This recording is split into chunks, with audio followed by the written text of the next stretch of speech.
this is the financial plan we have for the Rooney family. Okay, starting off with the savings, so we know that Cameron and Junie both have a matching account for their 401k by their employer. So I'd highly encourage that both of them take part in this. So I would advise Cameron save at least 5% of his income towards his 401k since it's matched by his employer, and for Junie to incorporate about 6% of her income to her 401k, which would also be matched by her employer as well, so they don't miss out on that free money. And then I'd also advise that the couple should form a joint savings account to streamline expenses from tracking. So it would allow the couple to be more honest with each other and be more conscious of their purchases going into the future to make sure they're not spending any unnecessary things. And also by having a joint savings account, it would have more money in the account so it would compound faster. Additionally, I believe Cameron's Bitcoin inheritance should be sold for profit later. Bitcoin has been going down lately, so I'd suggest waiting more time until it kind of goes back up, or maybe even to a profit level, and then sell that so that you could use it for more immediate expenses. Okay, for the pension, they were wondering how much they would have if they were to take part in the Social Security pension, and based on their annual salary and the age that they are, assuming that they retire around 70 years old, they'd have approximately 2 to 2.5K per month in those monthly benefit amounts. So for college savings, I would recommend that they take part in the Michigan 529 program. And instead of birthday presents or Christmas gifts, instead of having 10 presents, maybe just have one and take the rest of that money and put it into that savings account. Likewise for relatives, instead of getting gifts for the children, just put that money into the savings account to help invest for their future and allow that money to compound even more. And obviously the children are very young right now, but as they grow older and they're starting to apply to college, I would encourage that they look for merit scholarships to get any additional expenses cut off, and also try looking for an institution that will provide 100% of their demonstrated financial needs so that they can also cut back on that as well. So for the tax rates, right now their annual income for the family for both of them combined is $94K, which is very good. It's above the Michigan average. So right now that puts them under the tax rate of 22%. What I would advise them doing is maybe taking 15 to 20K and try to put that into their 401k or another savings account. And this will obviously be non-taxable, so that could maybe push them back up and they could only pay 12% on their tax and just save money more on that as well. So for their mortgage, so they bought their house for $200K, and the market value is currently $250K. I would suggest selling the house and they would make a net profit. And I would say take that net profit and use a good amount of that as a down payment for their next house in order to prevent paying that property mortgage insurance. And by doing that, you would kind of cut back on those minimum mortgage expenses per month. And I'd also suggest that when they look for their new house, to downsize to a 2-bedroom, 1-bathroom house to kind of make that financing a little bit easier themselves. And then, like they said, they do want to buy a house near Junie's parents. I would suggest that's a very good idea, so they can really cut back on those daycare expenses, which are very costly. It's kind of averaging around $29,000 per year, which is definitely something they could easily save on. So for transportation, Cameron has a brand new 2019 Chevy Silverado. I honestly think the market value for this is going to be higher than what he bought it for. So I would say sell that car. You might make a profit, you might not, and then just end up buying a used car, because there really is no need to buy a brand new car. It still gets the job done with a regular used car as well. For Junie, I would suggest finishing out her 3-month lease, also selling her car and buying a used one as well to kind of cut back on those expenses. And for Cameron also has a Can-Am Commander car. I would suggest just selling it off. Don't buy a new one. I think 3 vehicles for the family is a bit excessive, so just take that car. It's about 15 grand and pay it off to make profit. And you could actually use that money, that profit you get from selling your cars, to pay off the credit card debts that they have, which I'll cover on the next slide. And if you have any remaining money, they could invest it into their 401k accounts or maybe saving accounts or the Michigan 529. So right now, the Rooney's average credit score for Junie and Cameron is 697.5, and that's a lot lower than the Michigan average credit score of 718, and it's probably because of their extensive use of various credit cards that they don't really need right now. For Cameron, I would suggest getting rid of the Marriott Benoit card.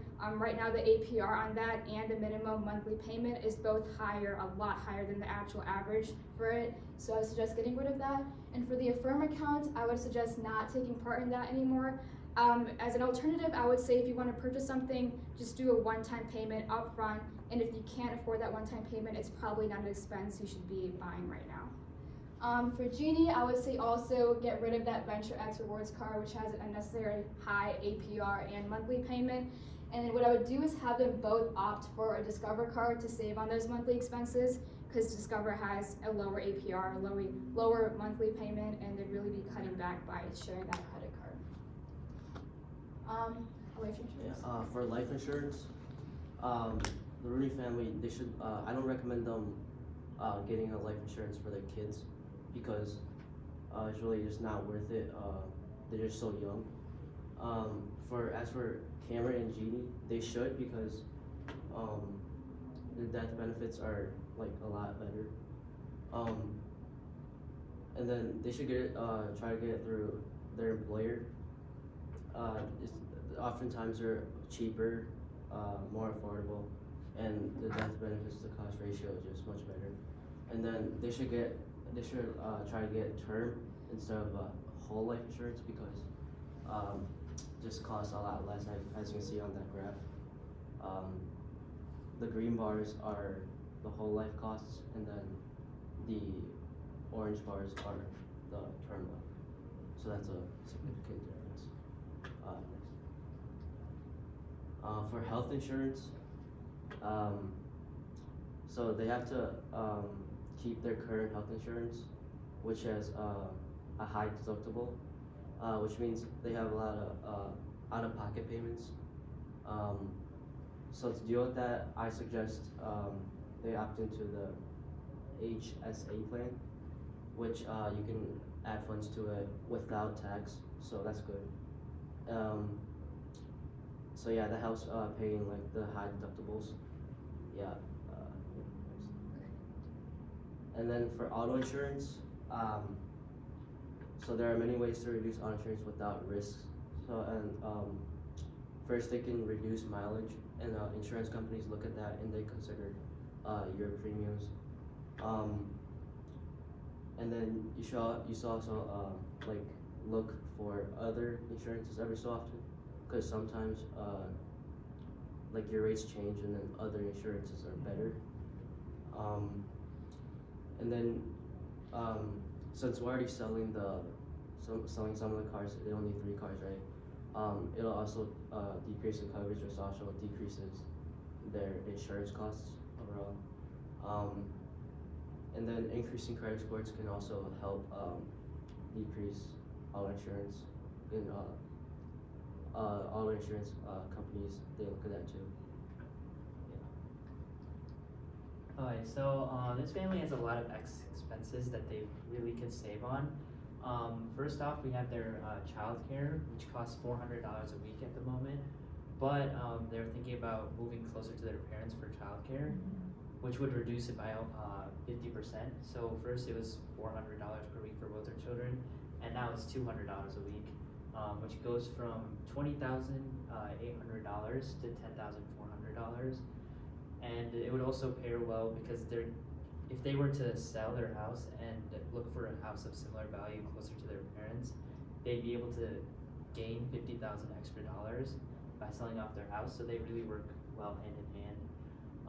Their entertainment and phone plan, right now they have the 5G Get More plan, which is $55 a month, and they get 5G and then a couple of entertainment benefits. But as we see, they're not really capitalizing on the benefits that they get. So if they downgrade to a Play More bundle through Verizon, they can cut back costs by it would become $45 instead of $55, and also they're spending $70 on per month on 6 streaming services, where through the Play More bundle they can get Disney Plus, Hulu, ESPN, and Apple Arcade, which is $26.90 or 96 cents per month in value. So the overall, adding like the Get More bundle plus the $70 would equal $180 a month, and they can reduce it to $90 a month if they go through this plan. Another expense is lawn mowing. Right now they spend $35 a week for lawn care service, and that adds up to $1,820 a year. Whereas a lawnmower, a typical lawnmower, costs $750 according to SF Gate, and assuming that it'll last 10 years with proper care, that would result in $75 per year, which is a significant. They could save a significant amount of money. Also, their gym membership, Lifetime Fitness is one of the most expensive gyms, costing $99 a month, whereas the average gym, according to Run Repeat, is around $40 per month. So they can save around $500, $600 there. And their church donation, since it's religious in nature, I don't recommend meddling with that. Also, eating out, they eat out around 7 times a week, which is a bit excessive. So if they cut down to maybe 2 or 3 times a month, they can save a large amount of money through that. And next slide, please. Overall, they can save around $14,000 a year through this plan, and over 10 years, that's almost $140,000 that they can invest into either their 401k, their kids' college retirement fund, or even paying debts, as mentioned earlier. And I think that this will save them a lot of money in the long term. I think this is around, 10 to 15% of their total income, so this would really help them. Yeah, that's it.